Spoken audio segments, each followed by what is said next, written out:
യാ റസൂലല്ലാഹ്,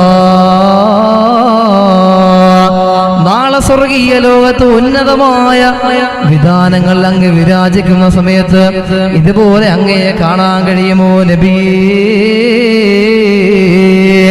അല്ലാഹുവിന്റെ ഹബീബായ നബി തങ്ങളോട് സങ്കടം ചോദിക്കുമ്പോഴാണ് മഹാനായ നസലൽ അമീൻ മലക്ക്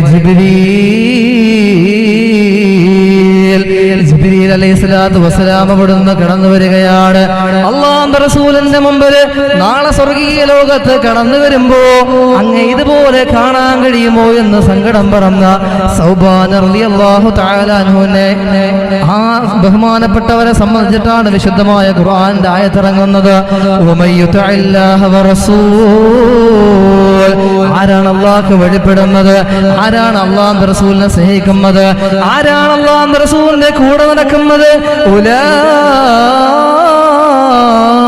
മഅല്ലദീന അൻഅംത അലൈഹിം മിനൻ നബിയ്യീൻ.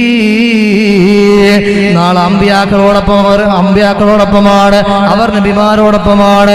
അല്ലാഹുവിന്റെ റസൂല് സ്വർഗ്ഗത്തിൽ കിടക്കുമ്പോ അവരോടൊപ്പമാണെന്ന് വിശുദ്ധമായ ഖുർആൻ പറയുമ്പോ ആ പ്രവാചകര് കടന്നു പോകുന്ന, ആ സ്വഹാബികള് കടന്നു പോകുന്ന ആ സ്വർഗത്തിലേക്കാണ് നമുക്ക് കടന്നു പോകാനുള്ളത്.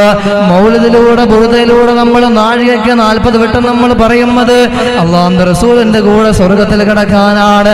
ആ സ്വർഗത്തിലേക്ക് കടക്കണമെങ്കിൽ നമ്മുടെ ഹൃദയത്തിന്റെ ഉള്ളറയിൽ അല്ലാഹുവിന്റെ റസൂലിനോടുള്ള സ്നേഹം കൊണ്ടല്ലാതെ കഴിയില്ല. നമ്മുടെ വാക്കുകളിലായാ പോരാ, സ്വലാത്തുകളിലൂടെ മൗലിദുകളിലൂടെ അല്ലാഹുവിന്റെ റസൂലിന്റെ പൊരുത്തം കരസ്ഥമാക്കുന്ന പ്രവർത്തനങ്ങളിലൂടെ ആ ഹബീബിന്റെ ഹൃദയത്തിന്റെ ഉള്ളറയിൽ ഒരു സ്ഥാനം നേടാൻ നമുക്ക് കഴിഞ്ഞാ അതാണ് നമ്മുടെ വിജയം എന്ന് പറയുന്നത്. ആ സ്വർഗീയ ലോകത്തെ ഹിസാബില്ലാതെ കടന്നു പോകുന്ന ഒരു വിഭാഗമുണ്ട്, അല്ലാഹുവിന്റെ റസൂലിന്റെ കൂടെ കടന്നു പോകുന്ന വിഭാഗമുണ്ട്. അതൊരുപാട് ഇബാദത്തുകൾ കൊണ്ട് കിട്ടുന്നതല്ല, ഒരുപാട് ഹജ്ജ് ചെയ്തവരാണ് എന്ന് പറഞ്ഞുകൊണ്ട് അല്ലാഹുവിന്റെ റസൂലിന്റെ കൂടെ സ്വർഗ്ഗത്തിൽ കടക്കാൻ കഴിയുമെന്ന്